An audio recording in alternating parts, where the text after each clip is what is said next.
हरे कृष्णा, राधे राधे। हम सभी साधक वैदेही की आत्मकथा श्रवण कर रहे हैं। भाग 65 गतांग से आगे। मैं वैदेही, नाथ, मैं चौंक गई। मुझे आनंद भी आया। ये आवाज़ भरत भैया की थी। नाथ, इस बार लक्ष्मण भी चौंके। आवाज़ भरत भैया की ही थी, पर करुणा से भरी हुई थी। वो भी इधर उधर देखने लगे थे, पर मेरे श्री राम का ध्यान उस ओर जा ही नहीं रहा था। श्री राम लक्ष्मण को जो ब्रह्म ज्ञान दे रहे थे, नित्य की तरह वही दिए जा रहे थे। वत्स, शरीर मिथ्या है, मन भी तो मिथ्या हुआ ना। ये क्या बात हुई? ऐसे समय में ये क्या लीला कर रहे हैं?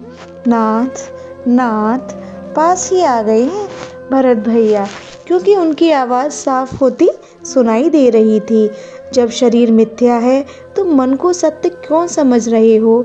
मन भी मिथ्या, बुद्धि, चित्त, ये सब भी मन ही है, मन के ही प्रकार हैं वत्स। इस बात को समझना। श्री राम लक्ष्मण को आत्मज्ञान दे रहे हैं, पर लक्ष्मण का ध्यान मेरी तरह भरत भैया की पुकार में ही था। वो भरत भैया की हल्की आवाज़ जो निषाद राज से बातें करते हुए हमारी ओर बढ़ रहे थे। आज मैं पिता तुल्य अपने श्री राम के दर्शन करूँगा। हे निषाद राज, आज मैं अपने प्राणधन सीताराम के चरणों को देखूँगा, उन्हें अपने नेत्रों से लगाऊँगा। पर फिर मुझे सुबकने की आवाज़ आई। भरत भैया फिर मार्ग में ही बैठ गए थे और रो रहे थे। कहीं मुझ जैसे पापी भरत का नाम सुनकर प्रभु यहाँ से चले तो नहीं जाएंगे क्या? निषाद राज, ये हाथ उन पवित्र चरणों को छूने के अधिकारी हैं। ओह कैकई पुत्र, मेरे नाम के साथ ही कैकई कलंक भी तो जुड़ा है ना। ये सब कहते हुए रो रहे थे भरत भैया। नहीं भरत जी, आप उठिए। करुणा निधान श्री राम आपको देखकर प्रसन्न होंगे। आपके समान भक्त कौन होगा इस जगत में? निषाद राज ने समझाया था। शायद हाथ पकड़कर भरत भैया को उठाया। शत्रुघ्न कुमार की हल्की आवाज़ मुझे सुनाई दी थी। भरत भैया, प्रभु यहीं आसपास ही हैं क्या? मेरे नाथ यहीं आसपास हैं। भरत उठे थे और वृक्षों से गले लगकर रोने लगे थे। ये वृक्ष भी भाग्यशाली हैं ना इस चित्रकूट के। शत्रुघ्न, ये वन, यहाँ के पशु पक्षी, ये सब नित्य मेरे श्री राम के दर्शन करते होंगे ना।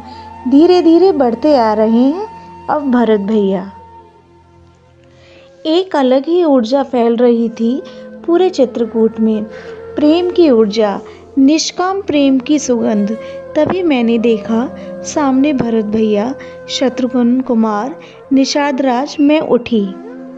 वो देखो भरत जी, वो वट वृक्ष के नीचे निषाद राज ने ये जहाँ इशारा किया था उसी ओर तो देख ही रहे थे भरत भैया।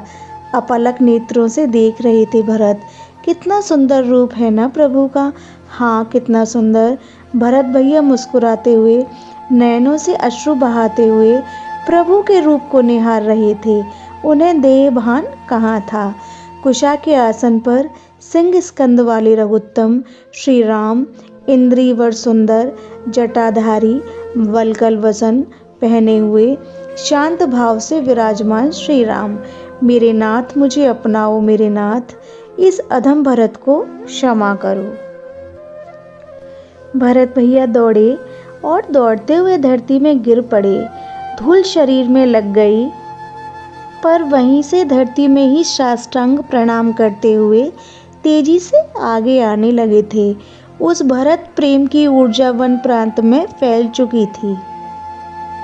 पशुओं को तो अश्रु बहाते हुए देखा जा सकता था उस समय। पक्षी मूक हो गए थे। उनके समझ में नहीं आ रहा था कि ये हो क्या रहा है। अरे इतना ही क्यों, पाषाण पिघलने लगे थे। प्रेम का चमत्कार मैंने चित्रकूट में देखा। अब लक्ष्मण से रहा नहीं गया। उठे और जब भरत भैया को देखा, नाथ, नाथ कहते हुए साष्टांग प्रणाम करते हुए चले आ रहे हैं, तब प्रभु, भरत भैया देखो ना प्रभु, भरत भैया उठो आर्य। भरत भैया कितनी देर से आपको पुकारे जा रहे हैं। उठो, उन्हें अपने हृदय से लगा लो।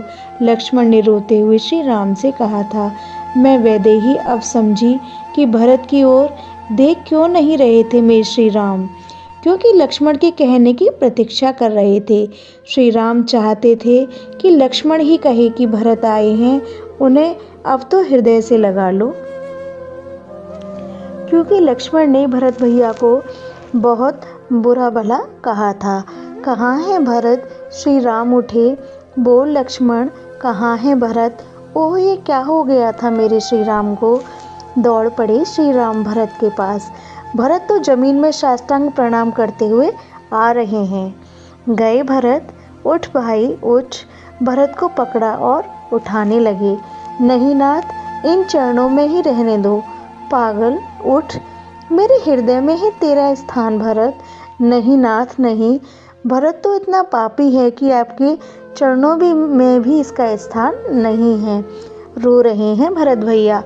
मेरे श्री राम ने जबरदस्ती उठाया भरत को और अपने हृदय से लगा लिया। देवों ने पुष्प बरसाए, पक्षियों का कलरव गूंज उठा था। चित्रकूट के ऋषि जिनकी आंखें आज तक सूखी थीं वो बह चलीं। भरत भैया और मेरी श्री राम दोनों गले मिल रहे थे। मैं वैदेही क्या लिखूं उस प्रसंग के बारे में? प्रेम शब्दातीत होता है। यह प्रसंग अब यहीं विश्राम लेता है। हरे कृष्णा, राधे राधे।